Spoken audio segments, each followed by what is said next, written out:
Hello friends, आप सभी का पुनः स्वागत है कैलिबर एजुकेशन के इस डिजिटल प्लेटफॉर्म पर। दोस्तों, भारतीय संविधान और राज व्यवस्था के बारे में हम पढ़ रहे थे और इसके आज 8वें वीडियो के अंदर हम पढ़ने वाले हैं नागरिकता के संबंध में। आप भाग वाली क्लास को वापस याद कीजिए। भाग 2 की बात हमने की थी नागरिकता के संबंध में। तो संविधान का भाग 2 जो है उसका अनुच्छेद 5 से 11, ठीक है, अनुच्छेद 5 से 11 नागरिकता के बारे में बात करता है, यानी सिटीजनशिप के बारे में बात करता है। भारत में दोस्तों ब्रिटेन की ही तरह इकहरी नागरिकता यानी एकल नागरिकता का प्रावधान किया गया है। यहाँ पर राज्यों को किसी भी प्रकार की नागरिकता अलग से देने का जो है अधिकार नहीं दिया गया है। यहाँ सिर्फ एकल नागरिकता है। वो कौन सी नागरिकता है? भारतीय नागरिकता, ठीक है। जबकि हम अमेरिका की बात करें तो अमेरिका के अंदर राज्यों को भी नागरिकों को नागरिकता देने का अधिकार है और अमेरिका यानी पूरे देश की नागरिकता अलग से मिलती है। वैसा प्रावधान भारत में नहीं है। भारत में इकहरी यानी एकल नागरिकता का प्रावधान किया गया है। तो हम भाग 2 के बारे में पढ़ने वाले हैं। भाग 2 के अंदर दोस्तों अनुच्छेद 5 से 11 तक जो है वो नागरिकता के बारे में पूरे के पूरे प्रावधान किए गए हैं कि किस प्रकार से नागरिकता आदमी को मिलेगी, किस प्रकार से उसकी नागरिकता खत्म हो सकती है, ठीक है। उन सब चीज़ों का हम डिटेल से एक के बाद एक अध्ययन करेंगे। तो आइए दोस्तों, जो अनुच्छेद 5 से 8 है उसके बारे में सबसे पहले हम देखते हैं।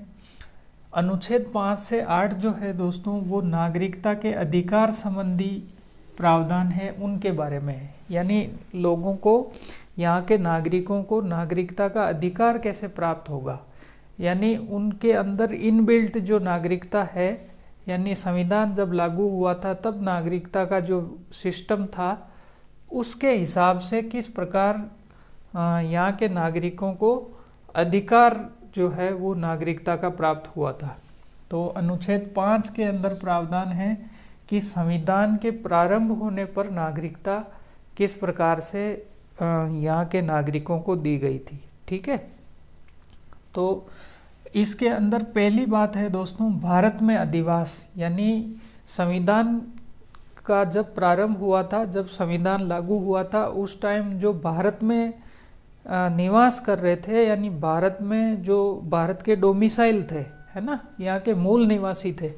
डोमिसाइल का मतलब मूल निवासी। जो मूल निवासी थे वो स्वतः ही भारत के नागरिक बन गए, ठीक है। दूसरी बात है इसके अंदर कि उनके माता पिता में से किसी का भारत में जन्म हुआ हो, यानी जो व्यक्ति यहाँ के डोमिसाइल थे वो नागरिक बन गए। दूसरा, किसी व्यक्ति के माता पिता का जन्म अगर भारत में हुआ है तो उन्हें भी भारतीय नागरिकता प्राप्त हो गई थी।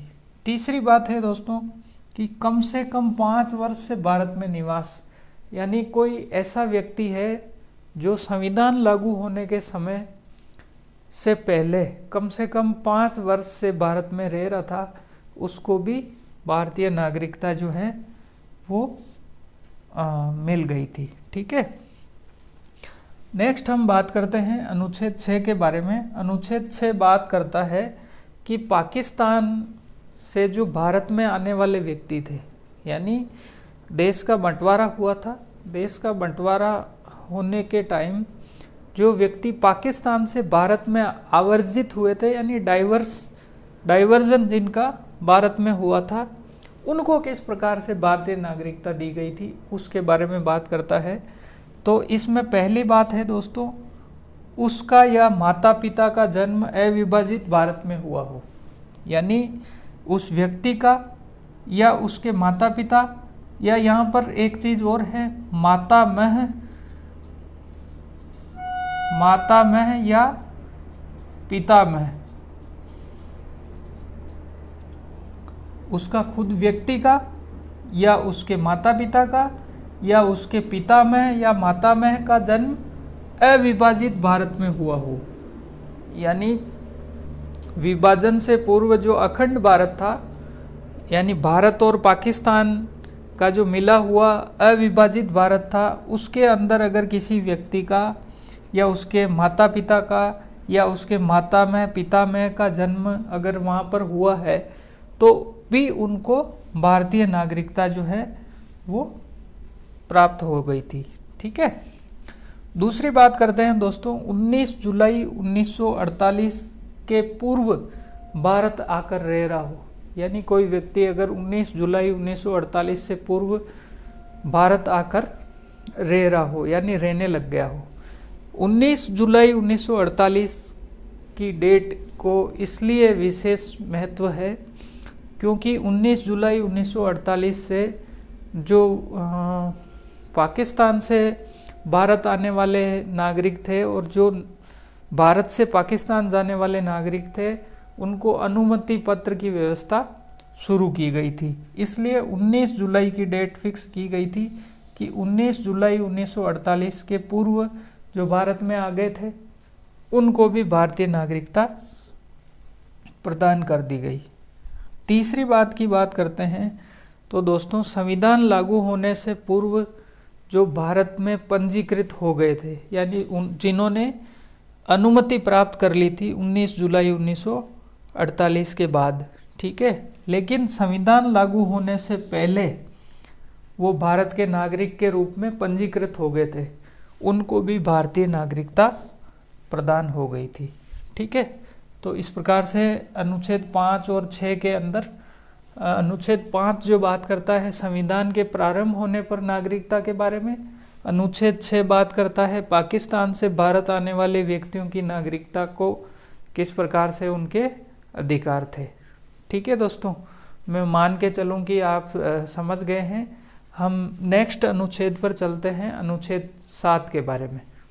आइए दोस्तों, हम अनुच्छेद 7 के बारे में बात करते हैं। नागरिकता के संबंध में अनुच्छेद 7 क्या कहता है ना। अनुच्छेद 7 की बात करें तो दोस्तों, अनुच्छेद 7 में ये प्रावधान किया गया है कि पाकिस्तान को प्रव्रजन करने वाले व्यक्तियों की नागरिकता के अधिकार क्या होंगे, यानी जो नागरिक विभाजन के समय पाकिस्तान चले गए थे, यानी उनको किस प्रकार से नागरिकता भारत की मिलेगी। ठीक है, कि 1 मार्च 1947 के पश्चात ऐसे भारतीय राज्य क्षेत्र जो इस समय पाकिस्तान के अंदर है, वहाँ पे कोई व्यक्ति अगर भारत से पाकिस्तान चला गया है तो उसकी नागरिकता क्या होगी, समाप्त हो जाएगी। ठीक है। अगली बात है दोस्तों, 19 जुलाई 1948 के पश्चात आने वाला व्यक्ति, यानी 19 जुलाई 1948 को जो है अनुमति पत्र की शुरुआत की गई थी, हमने पहले देखा था। तो उसके पश्चात अगर वहाँ से कोई व्यक्ति भारत आना चाहता है, ठीक है, तो वो पंजीकरण के लिए आवेदन कर सकता है, लेकिन वही व्यक्ति पंजीकरण के लिए आवेदन कर सकता है जो 6 माह पहले से भारत में रह रहा हो। ठीक है, यानी 19 जुलाई 1948 के पश्चात कोई भी व्यक्ति अगर पाकिस्तान से भारत आया है, देश विघटन के समय अगर वो पाकिस्तान से वापस अगर भारत की तरफ आया है तो उसे पंजीकरण करवाना होगा नागरिकता के लिए। ठीक है, लेकिन पंजीकरण की शर्त ये होगी कि वह कम से कम 6 महीने से भारत के अंदर रह रहा हो। तो इस प्रकार से जो अनुच्छेद 7 है दोस्तों, ये पाकिस्तान में जाने अगर कोई व्यक्ति 19 जुलाई 1948 के पश्चात पाकिस्तान से वापस भारत में आता है तो उसे यहाँ पर पंजीकरण करवाना होगा, लेकिन उसकी शर्त यह है कि पंजीकरण के समय वह कम से कम 6 महीने से भारत में रह रहा हो। तो मेरे ख्याल से आपको समझ में आ गया होगा। थोड़ा सा टिपिकल, थोड़ा सा इसको कॉम्प्लेक्स जो है ये पढ़ने में लगता है, लेकिन इसको आप बार बार देखेंगे, 1-2 बार पढ़ लेंगे तो मेरे ख्याल से आपको ये याद हो जाएगा और आपके दिमाग में रच बस जाएगा। आइए दोस्तों, देखते हैं अगले अनुच्छेद के बारे में जो अनुच्छेद 8 है। दोस्तों, अनुच्छेद 8 की बात करें तो अनुच्छेद 8 के अंदर जो भारत के बाहर रहने वाले भारतीय उद्भव के कुछ व्यक्तियों की नागरिकता के अधिकारों के बारे में बात की गई है। यानी जो इंडियन ओरिजिन के कुछ व्यक्ति हैं, ठीक है, लेकिन वो भारत से बाहर रहते हैं, तो उनकी नागरिकता के संबंध में क्या प्रावधान होंगे उसके बारे में बात की गई है। तो इसमें जो प्रावधान किया गया है वो ये है कि कोई व्यक्ति स्वयं या उसके माता पिता या माता में पिता में ही, यानी कोई भी व्यक्ति खुद या फिर उसके माता पिता या फिर उसके माता पिता के माता पिता में से कोई भी अगर बाहर रहता है, ठीक है, लेकिन उसका जन्म कहाँ हुआ हो, भारत में हुआ हो, ठीक है, भारत के बाहर किसी अन्य देश में वो रह रहा हो, लेकिन उसका माता पिता, उसका माता में या पिता में ही उनका अगर भारत में जन्म हुआ है, ठीक है, किंतु वह भारत के बाहर किसी अन्य देश में रह रहे हैं, उसे भारतीय नागरिक समझा जाएगा। यानी जिस व्यक्ति के माता पिता या उसके माता पिता के माता पिता का भारत में अगर जन्म हुआ है, ठीक है, माता पिता का दोनों का नहीं होकर के अगर एक का भी भारत में जन्म हुआ है और वो बाहर रह रहे हैं, तो उन्हें भारतीय नागरिक समझा जाएगा। ठीक, यदि उसने संविधान के प्रारंभ के पूर्व अथवा पश्चात उस देश के भारतीय राजनयिक को आवेदन किया हो, या उस भारतीय राजनयिक ने, उस देश के भारतीय राजनयिक ने उनको पंजीकृत कर लिया हो। ठीक है, हम पुनः समझते हैं इसको कि कोई भी ऐसा व्यक्ति है जो कि भारत में जन्मा हो लेकिन विदेश में रहता हो, या उसके माता पिता भारत में जन्मे हो, या उसके माता पिता के माता पिता भारत में जन्मे हो, लेकिन वो व्यक्ति विदेश में रह रहा हो, भारत से बाहर रह रहा हो, उसे भी भारतीय नागरिकता प्राप्त होगी। लेकिन संविधान लागू होने से के टाइम, यानी संविधान के प्रारंभ के समय, यदि उस व्यक्ति ने उस देश में, जिस देश में वह रहता है, वहाँ के भारतीय राजनयिक को अगर उसने आवेदन किया है, उसको भारतीय नागरिकता के लिए उसने पंजीकृत करने के लिए उसने आवेदन किया है, या उस जो भारतीय राजनयिक ने उनका पंजीकरण कर लिया है, तो उनको भारतीय नागरिकता प्रदान की जाएगी।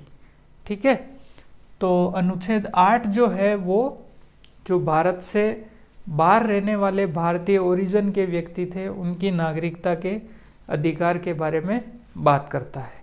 ठीक है, तो अनुच्छेद 9 की बात करें तो अनुच्छेद 9 बात करता है कि जब कोई व्यक्ति स्वेच्छा से किसी विदेशी राज्य की नागरिकता ले लेता है, ठीक है, कोई भी व्यक्ति अगर स्वेच्छा से किसी विदेशी राज्य की नागरिकता ले लेता है, तो उस व्यक्ति की भारतीय नागरिकता है वो स्वतः समाप्त हो जाएगी, यानी उसको समाप्त करने की ज़रूरत नहीं है, वो अपने आप ही समाप्त हो जाएगी। अगर कोई व्यक्ति किसी विदेशी राज्य की स्वेच्छा से, अपनी इच्छा से अगर नागरिकता ग्रहण कर लेता है, तो उसकी भारतीय नागरिकता स्वतः ही समाप्त हो जाएगी। इस प्रकार का प्रावधान जो है संविधान का अनुच्छेद 9 करता है। ठीक है, अनुच्छेद 10 की बात करते हैं दोस्तों।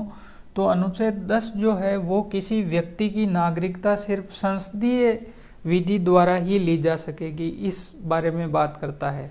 ठीक है, कि कोई भी अनुच्छेद 11 की बात करें तो दोस्तों, नागरिकता के संबंध में कानून बनाने का जो शक्ति है वो संसद के पास है, यानी नागरिकता से संबंधित कानून बनाने की जो शक्ति है वो संसद के पास है। राज्य विधानमंडलों के पास नागरिकता से संबंधित कानून या विधि बनाने की शक्ति नहीं है। संसद आगे भी किसी प्रकार की नागरिकता से संबंधित विधि बनाकर इसमें परिवर्तन भी कर सकती है। तो जो संसद है वो दोस्तों नागरिकता के संबंध में विधि बनाने का अधिकार या शक्ति रखती है। इस प्रकार का जो प्रावधान है वो दोस्तों अनुच्छेद 11 में किया गया है। ठीक है, तो वीडियो देखने के लिए आप सभी दोस्तों का बहुत बहुत धन्यवाद, बहुत बहुत आभार। जो वर्तमान नागरिकता अधिनियम है उसकी चर्चा हम आने वाले नेक्स्ट वीडियो में करेंगे। ठीक है दोस्तों, शेयर कीजिए वीडियो को, लाइक कीजिए आपको पसंद आता है तो, और बने रहिए कैलिबर एजुकेशन के साथ। Thank you for watching.